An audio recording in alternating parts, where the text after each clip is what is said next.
All right, we are on day 3 of the program. This is the second torso day.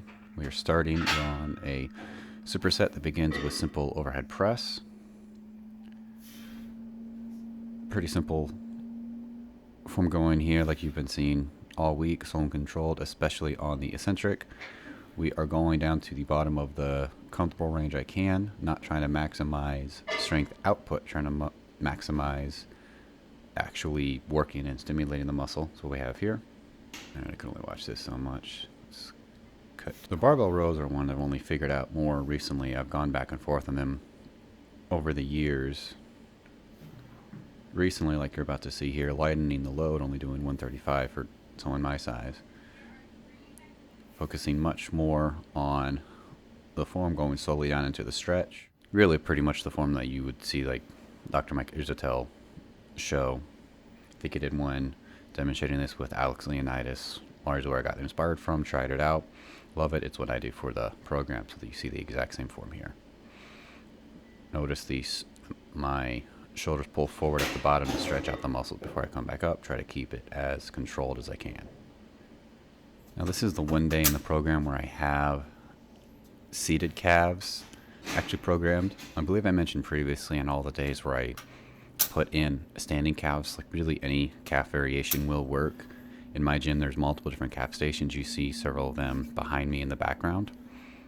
But to keep it simple, I just have 3 of the day standing calves programmed and 1 day seated calf. I still believe the variation is good. It's really the standing calf variations I'll prefer you switch out. Like I believe I mentioned, some variations I prefer are straight leg calf raises on the leg press machine and the donkey calf raise machine. The one reason I personally don't like certain calf machines, including this one, is you can't go to complete failure because then you're going to be beneath the support. You have to be able to raise the bar up high enough to put the support back in place, which does make it a little tougher. That is enough for calves. Let's move on.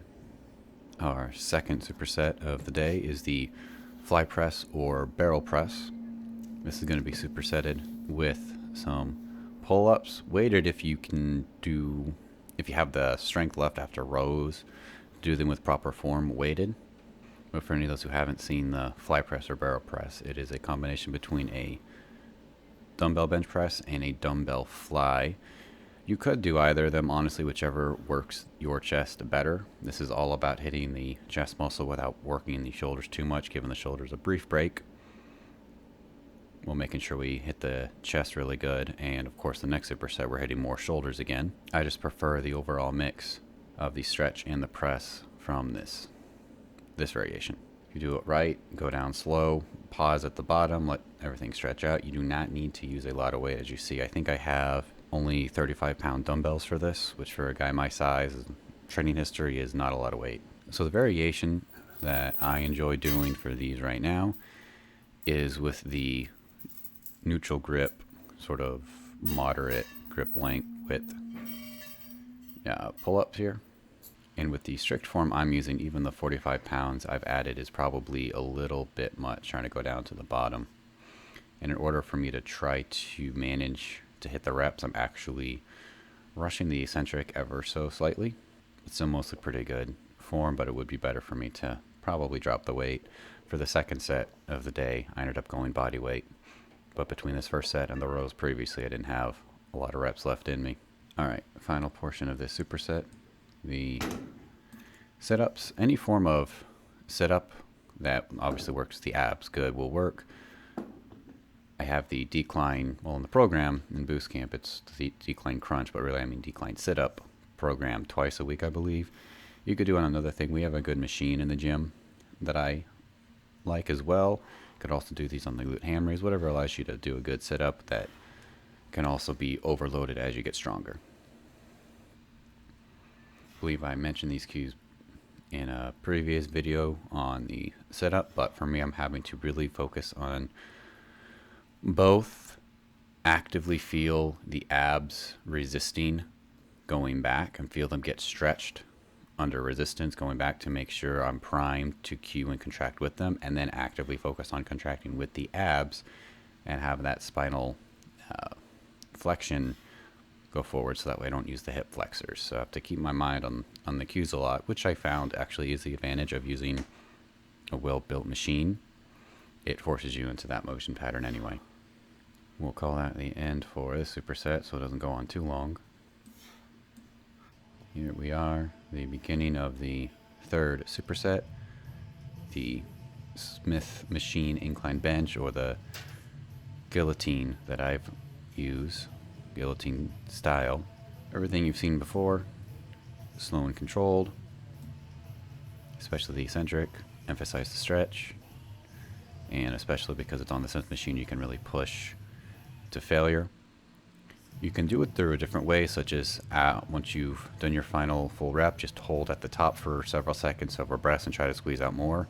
Even rack it for 5 to 10 seconds if you want to do like some type of myo rep intensity technique to squeeze out extra performance for more volume. I haven't done anything that crazy for the presses, because I feel, at least for chest, the amount of pressing I have in the program does well. But you have options if you want to squeeze out a little bit more without adding an entire set to an exercise.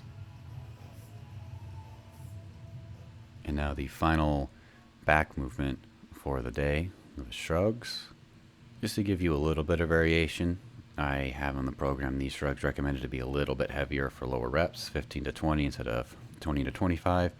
Really doesn't matter, as long as you find a rep range that you enjoy working it in and a weight that you can do comfortably but is still challenging to the traps, and then go to failure pretty much. Really letting the shoulders drop down as far as you comfortably can to stretch out the muscles. Give it a moment to pause and then shrug up. Nothing too complicated, pretty consistent bodybuilding form to what I've been showing this entire week for the program.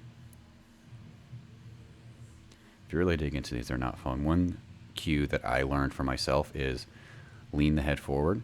When I would do these at first, I would lean my head back, and that would take pressure off the traps and would have me leaning back, throw things off. But put my head forward, it hits the traps much better. All right, here we are, the final superset to end of the day. Here we have the neck work, the oblique work, and some supplementary shoulder work as well. Brace myself so I can focus on keeping the torso in the same position.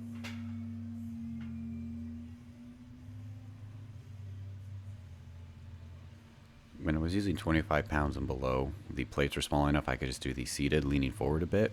But once they got bigger, I could do that with 35 pounds, but I noticed the range of motion was still getting cut short. When I tried 45 pounds, those plates are far too big, so I decided to start practicing my form and technique standing up, so that way once I regularly start using 45s and potentially even slightly lower reps of like 15-ish, I will have practiced the technique a lot. Doing neck work, I want to make sure we do not take unnecessary risks. So for me, practicing my technique and my form is very important. For this time in the program, I'm emphasizing higher reps a lot. Simple curls, not very complicated. Speaking of the differences between bigger plates, for the 35-pound plate and lower, as you saw, I was able to put the towel just directly on it and then pick it all up at once. For the 45-pound plates, I don't have any footage of that during the time frame of running this program, but I found I had to put the towel on my forehead first and then lift the plate up to it, balancing the towel, waiting until the plate gets on it. So it's a little more complicated, but the 45-pound plates are just too big to grab both the plate and the towel at once. So unless you want to wear something on your head to cushion it, you don't want this giant rusty circle in the middle of your forehead. It's a weird feeling and not very comfortable. That's enough there. You've seen plenty of neck training throughout the week. I didn't do it this set, but I ended up realizing after having done this set that I recorded that I did need straps. When I first started doing side bench strength with lighter dumbbells, even if I had done other pulling work and back work that worked my forearms a little bit, they weren't too tired. But once you start to go up heavier for the length of these sets as well, for trying to go like 15, 20 reps or however many I said, what was it? Yeah, I'm trying to go for upwards of 15. Slow and control, that's a long time for an already fatigued hand to definitely lose the weight. So later sets and future days, I was using straps on these. Once you reach the point to where these are heavy enough and you're fatigued enough, just cut to the chase. Use straps. Don't cheat gains on one part of your body because you have an ego and want to say you're too tough to use straps. If you really feel that somehow not using straps is cheating out your grip, we're doing bodybuilding here. You can always do additional forearm or grip training in such a way that will not make your grip be the limiting factor in a movement unless the movement is designed to train your grip. Here, we are not trying to train the grip, we are trying to train the obliques and the rest of the core. We do not want our grip to be the limiting factor here. We want the obliques to be the limiting factor. Between the amount of pressing we've already done and the fact that we're wanting to emphasize, once again, eccentric and control to stretch the muscles, you do not need a lot of weight. And I can't remember offhand, we're about to be seen at the end of the set if I do it.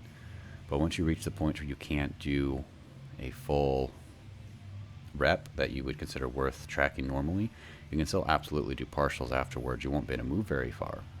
But since those partials will be near the bottom end of motion where your side delts are more stretched anyway, definitely help get more work. And since it's such a small muscle, such a small area that you're putting that extra fatigue and stimulus into, it's pretty easy for the body to recover from that in comparison to doing intensity techniques on a larger muscle such as the hamstrings or the quads or potentially even the pecs, depending on how well you recover for your response.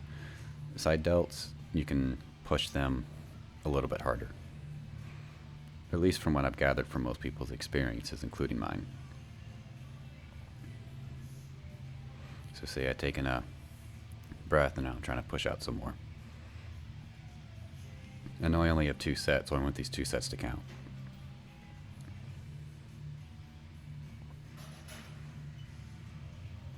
And that's going to wrap it up. Try to keep this one shorter because you've already seen a first torso day. A lot of the basics that I went over you've already heard before. And after I finish the second limbs day, I'm going to be giving you the overall program video. There I went the partials, so I think that should do it. If you actually watch this to the end, like the video, and I appreciate your time. See you guys later.